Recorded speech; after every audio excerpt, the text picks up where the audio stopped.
Hi viewers, welcome to our channel. ఈరోజు మనం తీసుకుంటున్నటువంటి టాపిక్కి సంబంధించి చూస్తే ఏబి వెంకటేశ్వరరావుపై విచారణ బంద్. ఆయనపై ఉన్న కేసులు ఏంటి తెలుసుకుందామా? అసలు ఏబి వెంకటేశ్వరరావు ఆంధ్రప్రదేశ్ రాష్ట్రం విడిపోయిన తర్వాత, ఆంధ్రప్రదేశ్ సపరేట్ అయిపోయిన తర్వాత 2014 టు 2019 మొట్టమొదటిసారిగా టీడీపీ గవర్నమెంట్ అధికారంలోకి వచ్చిన తర్వాత ఆనాటి టీడీపీ గవర్నమెంట్లో ఇంటెలిజెన్స్ చీఫ్గా వ్యవహరించినటువంటి ఏబి వెంకటేశ్వరరావు గారు ఆ తర్వాత గవర్నమెంట్ దిగిపోయే లేదు last 6 months before YS Vivekananda Reddy గారి మర్డర్ కేసుకి సంబంధించి కూడా దాంట్లో మొదటిగా అక్కడ లోకల్గా ఉన్నటువంటి సుధా సింగ్ గారు ఆవిడ ఒక రిపోర్టు గవర్నమెంట్కి సంబంధించి ఆ మర్డర్కి సంబంధించి కూలంకుషంగా ఒక రిపోర్ట్ ఇచ్చిన తర్వాత కూడా ఆ రిపోర్ట్ను పక్కన పడేసి ఏబి వెంకటేశ్వరరావు గారి ఆధ్వర్యంలో మరొక టీంని, దానికి సపరేటు ఆ టీంను కూడా ఒకటి నియమించి నా ఆధ్వర్యంలో మరొక రిపోర్ట్ కూడా తయారు చేయడం జరిగింది. ఆ రిపోర్టు ఆధారంగా, ఆ రిపోర్టు ఫలితంగా ఇప్పటి వరకు ఆ తర్వాత టీడీపీ గవర్నమెంట్ పడిపోయింది, ఆ తర్వాత వైఎస్ఆర్సీపీ గవర్నమెంట్ వచ్చింది, ఆ తర్వాత ఆ గవర్నమెంట్ కూడా అయిపోయి, ఆ ఎలక్షన్స్ కూడా అయిపోయి మళ్ళీ టీడీపీ గవర్నమెంట్లోకి వచ్చింది. ఇప్పటికీ కూడా అది ఎటు తేలినటువంటి అంశంగా అలా ఉండిపోయింది. సో వివేకానంద రెడ్డి గారి మర్డర్ కేసు తెరపైకి వచ్చిన తర్వాత రాష్ట్ర ప్రజలందరికీ బాగా సుపరిచితంగా, అందరికీ పరిచయమైన వ్యక్తిగా తెలిసినటువంటి వ్యక్తి ఏబి వెంకటేశ్వరరావు గారు. అంతకుముందు ఆయన గవర్నమెంట్లో పనిచేసినప్పటికీ కూడా ఆ పనిచేసిన తాలూకా అనేక మందికి తెలిసినప్పటికీ కూడాను రాష్ట్ర ప్రజలందరికీ సుపరిచితంగా ఏబీవీ గారు అంటే పలానా వ్యక్తి, ఏబీ గారు అంటే ఎవరు అనేటువంటి విధంగా ఆయన గురించి తెలిసినటువంటి పరిస్థితి. ఆ తర్వాత ఇప్పుడు మరలా గవర్నమెంట్ వచ్చిన తర్వాత గత గవర్నమెంట్లో అసలు ఆయనపై కేసులు ఎందుకు లేదు, ఆయన ఎందుకు పక్కన పెట్టారంటే కొన్ని గవర్నమెంట్కి సంబంధించి కొన్ని నిఘా పరికరాలను కొన్నారు. ఆ పరికరాలకు సంబంధించి దాంట్లో ఏబి వెంకటేశ్వర గారి ఆధ్వర్యంలోనే కొన్నారు, ఈయన ముఖ్య పాత్ర పోషించారు అంటూ కూడా తర్వాత నెక్స్ట్ వచ్చినటువంటి ప్రభుత్వం, జగన్మోహన్ రెడ్డి ప్రభుత్వం ఈయన పక్కన పెట్టడం, శతవిధాలా ప్రయత్నించి లాస్ట్లో మరలా ఏదో తెచ్చుకున్నాం అన్నట్టు తెచ్చుకొని మళ్ళీ వేరే డిపార్ట్మెంట్కి ట్రాన్స్ఫర్ చేసి అక్కడ కూడా ఆయన ఉద్యోగం చేయలేక మరలా కొద్దిగాల పక్కన ఉండడం. ఆ తర్వాత టీడీపీ గవర్నమెంట్ వచ్చిన తర్వాత లాస్ట్ రిటైర్మెంట్ డేని ఆయన అందుకొని కూడా ఆ తర్వాత బయటకు వచ్చినటువంటి పరిస్థితి, రిటైర్ అయిపోయినటువంటి పరిస్థితి చూసాము.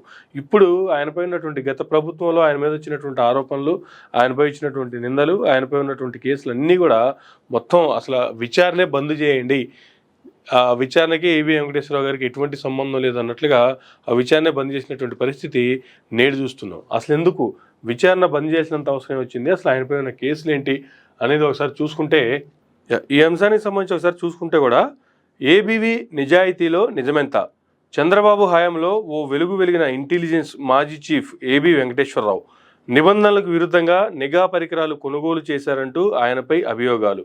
చంద్రబాబు హయాం 2014 నుంచి 2019లో ఇంటెలిజెన్స్ చీఫ్గా పనిచేసిన ఏబి వెంకటేశ్వరరావుపై పలు అవినీతి ఆరోపణలు వచ్చాయి. చంద్రబాబుకు మేలు చేయడానికి ఏబీవీ ఏ స్థాయికైనా వెళ్తారని, అందులో భాగంగానే నాటి ప్రతిపక్ష పార్టీ నేతల ఫోన్లు ట్యాప్ చేసేందుకు నిబంధనలకు విరుద్ధంగా ఇజ్రాయెల్ నుంచి నిఘా పరికరాలు కొనుగోలు చేశారనే విమర్శలు వచ్చాయి.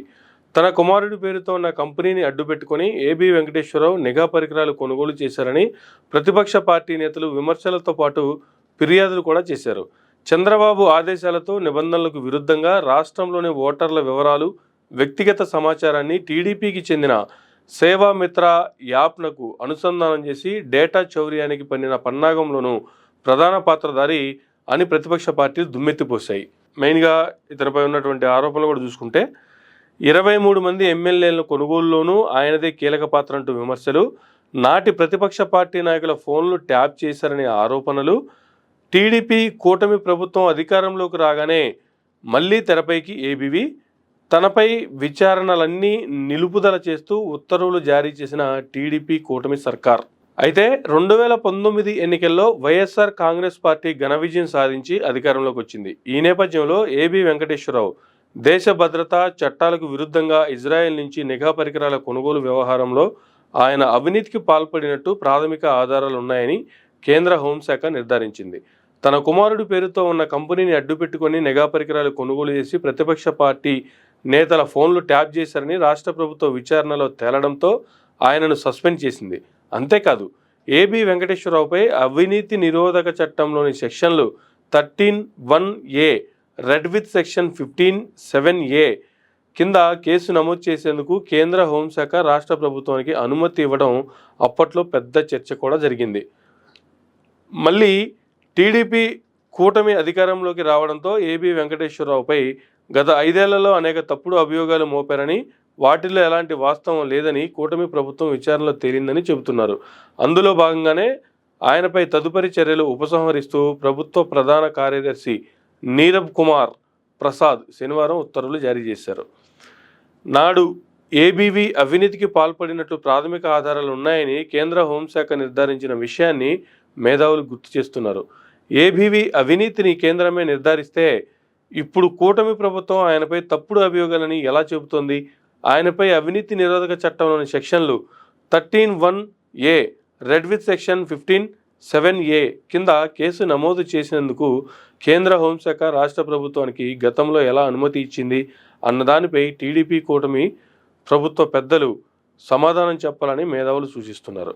సో చూసాం కదండి, ఇది ఏబి వెంకటేశ్వరరావు గారికి సంబంధించి గతంలో ఆయనపై ఉన్నటువంటి అభియోగాలకు సంబంధించి కేంద్ర హోంశాఖ కూడా గుర్తించి నిర్ధారించి ఓకే అని చెప్పినటువంటి ఆ సెక్షన్ల కింద కేసు నమోదు చేసినటువంటి అభియోగాలు ఉన్నటువంటి నేపథ్యంలో ఇప్పుడు ఎటువంటి అభియోగాలు లేవు, ఈ అభియోగాలన్నీ కూడా తాత్కాలికమైనవి, ఈ అభియోగాలన్నీ కూడా నిర్ధారణ కాలేదు అంటూ కూడా ఇప్పుడు నీరవ్ కుమార్ ప్రసాద్ గారు ఆయన ఒక ప్రకటన చేయడం కూడా ఏపీ రాజకీయ వర్గాల్లో ఒక సంచలనం రేపుతుందనే చెప్పుకోవచ్చు.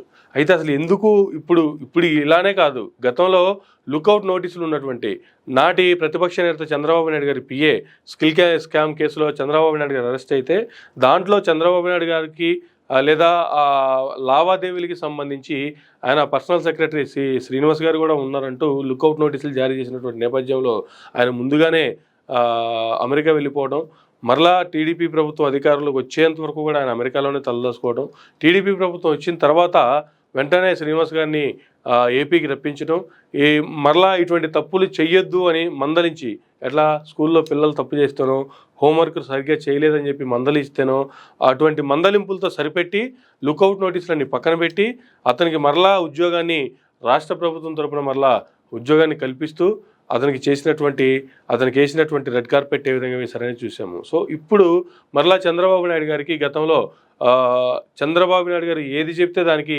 సహకరించి ఆయన చెప్పిన ప్రతిదీ పనిచేసుకుంటూ పోయినటువంటి ఏబి వెంకటేశ్వర గారికి సంబంధించి కూడా ఇప్పుడు అతనిపై కూడా ఎటువంటి నిర్ధారణకు వచ్చినటువంటి అంశాలు ఏమీ లేవు, అవన్నీ అభియోగాలే అని ఎటువంటి ఫర్దర్ ఇన్ఫర్మేషన్కి ఎటువంటి ఫర్దర్ ఎంక్వైరీ అవసరం లేదు అంటూ కూడా నీరవ్ కుమార్ ప్రసాద్ గారు చేసినటువంటి ప్రకటన. సో ఆంధ్రప్రదేశ్ రాష్ట్రంలో గత ప్రభుత్వంలో నిందలు వేశారు, గత ప్రభుత్వంలో తప్పులు జరిగాయి అని చెప్పి వాళ్ళు పెట్టినటువంటి కేసులు వీళ్ళ ప్రభుత్వం వచ్చేటప్పటికి అన్నీ మాఫీ అయిపోతూ ఇటువంటి పరిస్థితులు జరుగుతుంటే మేధావులకు సంబంధించినటువంటి వారంతా గగ్గోలు పెడుతున్నటువంటి పరిస్థితి చూస్తున్నాము. అసలు ఏం జరుగుతుంది ఆంధ్రప్రదేశ్ రాష్ట్రంలో అంటూ కూడా. సో ఇది ఏబి వెంకటేశ్వర గారికి సంబంధించినటువంటి కథాకమం ఇష్యూ. చూస్తూనే ఉండండి మేరా మీడియా.